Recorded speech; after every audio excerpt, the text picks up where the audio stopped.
Welcome in this video, and here we're going to talk about Falkbeer Countergambit. After the King's Gambit, the move f4, black has this option to reply in the center of the board d5, challenging white's center. And here we have some ideas. We're going to discuss all of them actually in this short video. We're attacking that pawn, by the way, and here white has a lot of options. One of them, one very interesting option, one friend of mine played during a blitz game to me, was d4, and it looks extremely amazing because everything is hanging here, but the idea is to free that pawn and he can go on e5 actually. It's very interesting to exchange that pawn one way or another. This is the idea. After d4, very fine line. I have everything on the PGN file. Actually, you can take them a little later by subscribing on my website. And here, one move is to take on d5. This is the most natural move actually, taking here. We have a lot of options. One of them is to capture with the queen. Queen takes d5. This is a subline, actually not the best, but it's playable. It's possible to happen during your games. And after this, black replied here, take, and after that he played bishop to g4, try to do something against white's short development, let's say, in the center of the board, but I'm not really fan of it to develop the queen so fast in the game because the enemy can attack our queen. Obviously he should not play knight to f3 right now, but he played that one, attacking the queen, and now we have some exchanges. The queen goes away, and after that, and here castling, we have a very double-edged position with opposite castling, but after rook to f5, white is first actually, attacking the queen, have better development, continue developing his pieces like this one, and the better player could win here, but white has some initiative, right, because he has better pieces. By the way, if you like to take all the PGN files, then I'd like to show you how to do it. How to find the PGN files. This is the starting position on my website, and you can see this option, register. You can register for free. Then you can log in and new item will appear, profile. Please click it and you're going to see this page. Scroll down and click in your favorite opening line. Click it and then you're going to see the lessons inside. Here you can read a separate article and then you can start reading, study the lessons one after the other. The lessons are different, and then you can download the PGN files on your computer by clicking here. A new window will appear, and by clicking that one, download, you will get your files. Coming back now, another idea for black after the most natural move e takes d5 is to play c6. Try to gambit all the pawns and say, okay, I'm going to attack first. In the last century or 1800s or something like this, usually people try to sacrifice pawns. They consider pawns as obstacles to their attack, and for that reason they are trying to sacrifice all the pawns, try to liberate all of his pieces. They consider the pawns as slaves, and if someone sacrifice or give a slave, then you will forced actually to take him, you see. So this is the idea, and for that reason we have so many gambits at the first days of chess. And now white can develop the knight actually, black capture there, and we have some development, again development, inviting, letting his pawn, this pawn capture here in order to develop the knight, and after this knight there, now finally he's threatening a little bit the pawn on d5, and after these exchanges he managed to develop his pieces. And now we have another interesting situation in which we have the pawn on f4. This pawn is keeping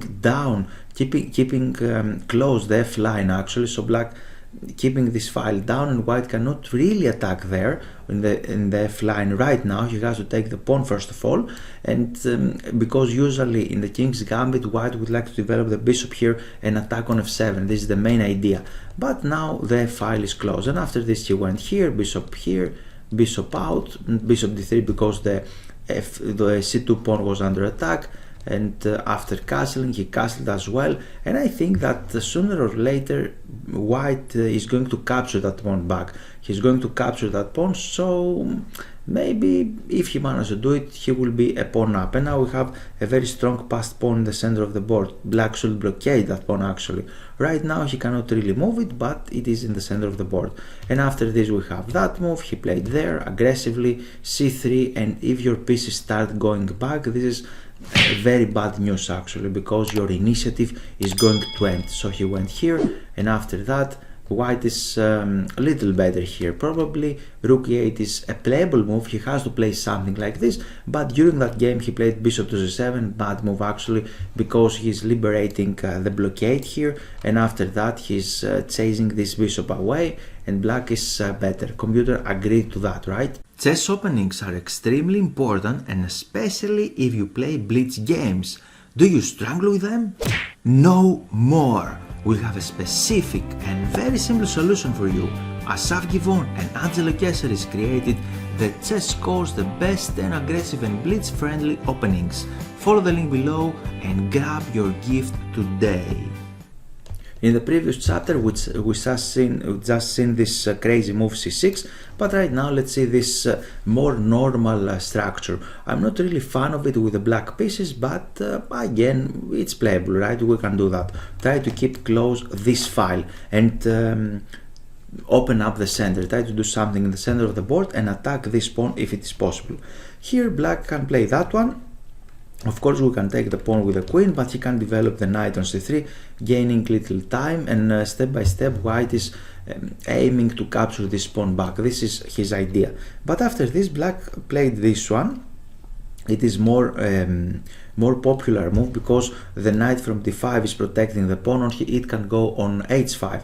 The knight on h5 over protecting this pawn on f4. And now we have bishop c4. He can take right now. We have castling, bishop e7, and now d4. Try to open up the center, liberating his pieces.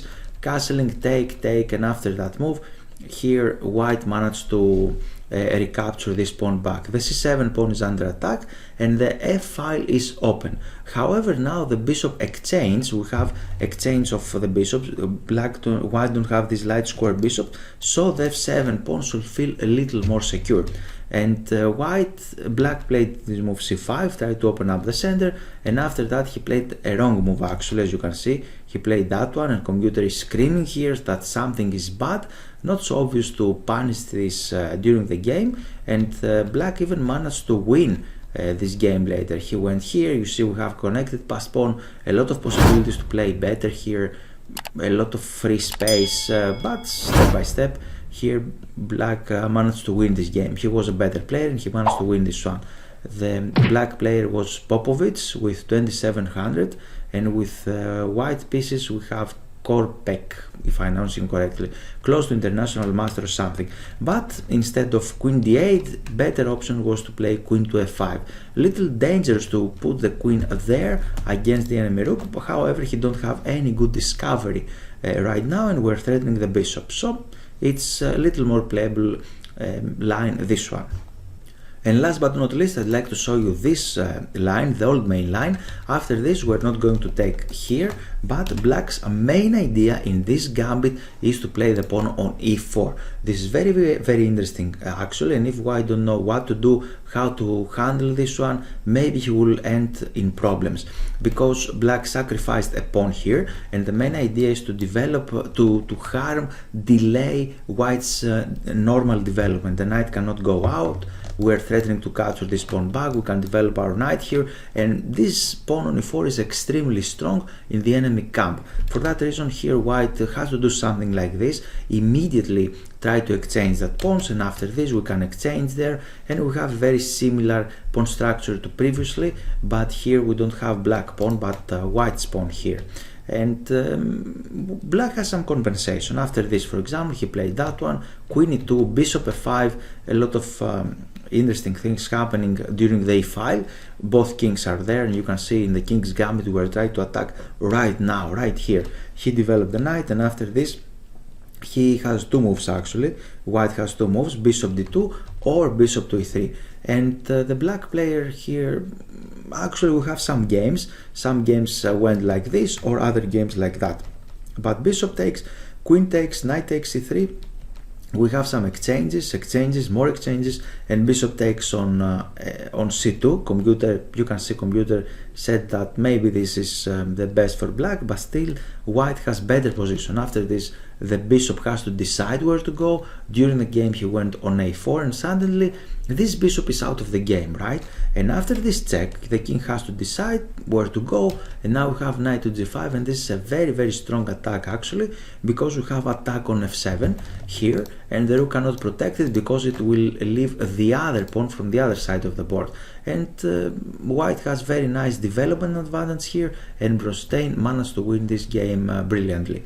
This is all about this Falkbeer counter gambit after d5. It was the old gambit actually. You can do it in order to surprise your opponents, but I don't really believe on this anymore. A funny move is d4 here, as I mentioned, one of them, d4, or if you just take here, try to do something instantly with the white pieces to exchange this pawn as soon as possible. If you would like to get attacking positions in every opening, then I suggest you this amazing course, 10 aggressive openings, blitz friendly. And here I'd like to show you the lessons inside the website. If you are logged in, then you are going to see this new menu profile. If you click it, you are going to see this page, and then you can click here my lessons. From this one you can see your available lessons, and if you scroll down you can click here 10 aggressive openings with Asaf Givon. With this fantastic author, we create together the lessons, and you can see here one lesson after the other. You can see typical mistakes, after that how to start the game correctly, the best 10 moves, then you can see what are the aggressive openings, and then you're going to learn one lesson after the other. We have a lot of lessons there, and you can create a very solid and strong repertoire with white and black. And here you can see two of the free lessons that I already published them on YouTube.